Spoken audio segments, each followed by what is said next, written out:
Hello दोस्तों, आज हम पूनी मंडे की एक हॉरर एनिमेशन वीडियो देखने वाले हैं। ये दशहरा पर है। चलो चालू करते हैं।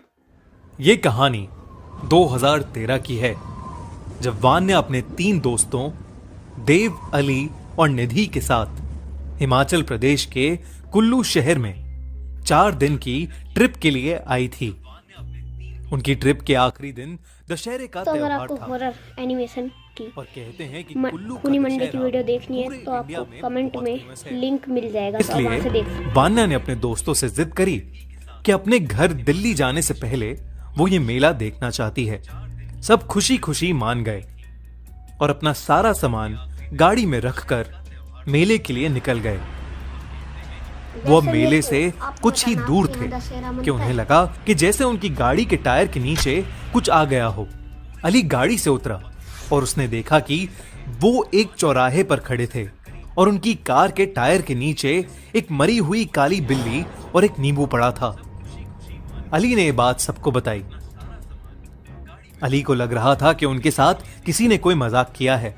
निधि और देव भी अली की बात से सहमत हो गए, पर वान्या को कुछ अजीब सा इंट्यूशन आ रहा था, जैसे कुछ गलत होने वाला हो। वान्या किसी को कुछ बताती उससे पहले ही अली गाड़ी में बैठा और गाड़ी चलाने लगा। वो लोग कुछ ही दूर पहुंचे थे कि उनकी गाड़ी अचानक से रुक गई। देव ने बाहर निकलकर देखा तो गाड़ी का वही टायर फट गया था जिसके नीचे वो बिल्ली और नींबू आए थे। ये देखकर सबने डिसाइड किया कि मेला थोड़ी ही दूर है और वो चारों वहां तक वॉक करके चले मेरे को जाएंगे। लग रहा है बस इसमें ही दिमाग चलते है। चलते निधि को फील हुआ कि जैसे उसे कोई वापस गाड़ी के पास बुला रहा है और वो बार बार पीछे मुड़कर देखने लगी। वान्या के साथ साथ चलते हुए देव ने नोटिस किया कि वान्या के जूतों पर खून लगा है। उसने वान्या से उस बारे में पूछा, पर वान्या ने कोई जवाब नहीं दिया। तभी अली अचानक से चलते चलते गिर पड़ा। उसके दोस्त उस पर हंसने लगे, लेकिन अली ने उठकर कहा कि किसी ने तो उसे धक्का दिया। सब ये सुनकर थोड़े हैरान हो गए, क्योंकि उन चारों के अलावा वहां कोई नहीं था। तभी दूर से उन सभी को वान्या के चिल्लाने की आवाज आई। उन्होंने पलट कर देखा तो दूर पीछे से वान्या भागती हुई आ रही थी। ये देखते ही देव, निधि और अली के पैरों तले जमीन खिसक गई। जो वान्या उनके साथ अभी तक चल रही थी अब वहां नहीं थी। असली वान्या आकर अपने दोस्तों से पूछने लगी कि वो उसे गाड़ी में क्यों छोड़ आए थे। ये सुनकर निधि अचानक इतना डर गई कि उसके बुरी तरह पसीने छूटने लगे और वो वहीं खड़ी जम सी गई। देव ने निधि से पूछा कि उसे अचानक क्या हुआ, तो उसने अपने हाथ से एक पेड़ की तरफ इशारा किया। उसी वक्त सबने उस पेड़ की तरफ देखा तो उन्हें उस पेड़ से अरे भागो ना। उल्टी लटकी हुई एक औरत नजर आई। वो इतनी डरावनी थी कि उसे देखकर निधि तो बेहोश ही हो गई। उसकी आंखें बिल्कुल लाल थीं, लंबे सफेद बाल, टेढ़े हाथ और सफेद साड़ी पहने हुए वो उन्हें देखकर मुस्कुरा रही थी। उसी औरत के साथ एक काली बिल्ली भी पेड़ पर बैठी थी। ये देखते ही वान्या, अली और देव बहुत ज्यादा घबरा गए और निधि को उठाकर वहां से भागने लगे। भागते हुए वो भीड़ से भरे दशहरे के मेले में पहुंच गए।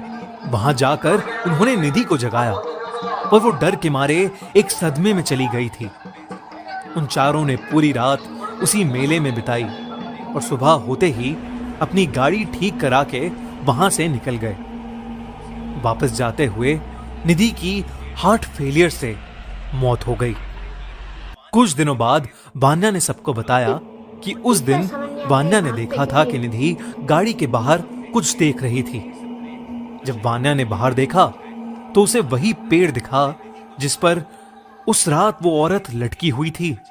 उस पेड़ पर उसे वो औरत तो नहीं दिखी, पर वो काली बिल्ली वहीं बैठी थी। निधि उसी काली बिल्ली को देखे जा रही थी। अचानक उस काली बिल्ली को देखते देखते निधि की आंखें लाल हो गई थीं। निधि वान्या को देखकर वैसे ही मुस्कुराए जा रही थी जैसे उस रात वो औरत मुस्कुरा रही थी।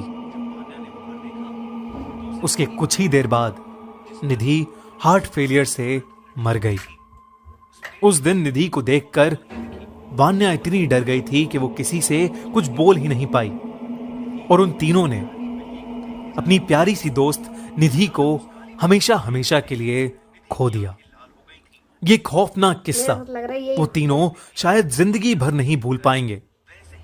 और अगर आप कभी उस रास्ते से कुल्लू जा रहे हो तो उस सफेद साड़ी वाली औरत और उस काली बिल्ली से सावधान रहें।